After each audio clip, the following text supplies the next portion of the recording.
అరగుండు వెధవా, ఏమిటి అహంకారం చేస్తా? నువ్వు తోక దారిస్తున్నావా?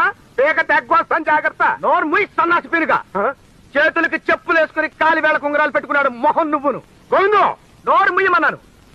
ఎందుకు చెప్పానో అర్థం చేసుకో. ఓ సామాన్య కుటుంబీకుడు సుబ్బారావు తల తాకట్టు పెట్టి ₹1,00,000 తెచ్చి రైలు ఇంజన్ లో బొగ్గేసే పారల్లాంటి నీ చేతుల్లో పోస్తే ఆ డబ్బు శుభ్రంగా ఇంట్లో ఇనపెట్టెలో దాచుకుని ఇప్పుడు డబ్బు ఇవ్వలేదంటావా? ఏయ్, ప్రపంచంలోని అంత నికృష్టుడు ఇంకోడు ఉండడరా. శవం మీద మరమరాలు ఎలుగుతునేవాడు మొహలా మొహం చూడు.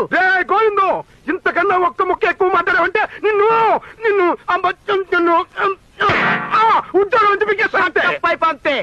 ఎందుకు చెప్తున్నాను అర్థం చేసుకో. నువ్వు పీకేదేంట్రా పిచ్చి కుంక? నేనే మానేస్తున్నాను ఉద్యోగం.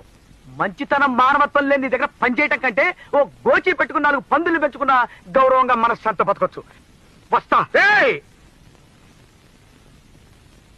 అలా నిప్పులు తొక్కిన గాడిదలా ఓండ్ర పెట్టకు, నరాలు తెగిపోతాయి. చూడు, ఇప్పటికైనా ఎవరికైనా ఇంత సహాయం చేయటం నేర్చుకో. నీతో పాటు పైకొచ్చే అరగుండు వెధవా, ఏమిటి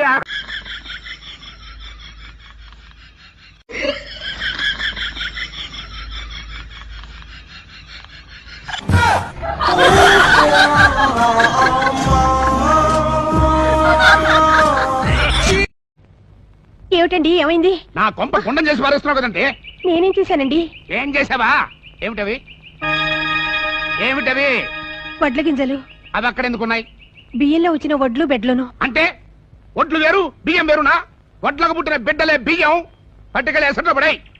ఏమిటో కిలో బియ్యం వారం రోజులు కూడా రావట్లేదు అనుకుంటున్నాను. ఇదా విషయం? ఇంకెప్పుడైనా వడ్ల కింద బయట కనపడిందో నీకు 4 రోజులు ఫుడ్ కట్టు అన్నట్టు కూర ఏం చేశావు? వండటానికి ఏమి లేవు. ఏం లేకపోవడం ఏంటి? పోయిన నెలనే కదా ½ కిలో దొండకాయలు కొనుక్కొచ్చాను, అప్పుడే అయిపోయాయా? రోజుకో కాయ చొప్పున పులిసెట్టుకొచ్చాను. ఇంకా ఎక్కడుంటాయి? సర్లే, బయటికి వెళ్ళి నేను కూర పట్టుకొస్తాను. ఈ లోపల నువ్వు అన్నం వండు. ఇదిగో గంజి పారబోస్తావేమో, దాచిపెట్టు. కాస్త ఉప్పేసుకుంటే భోజనానికి ముందు సూపులా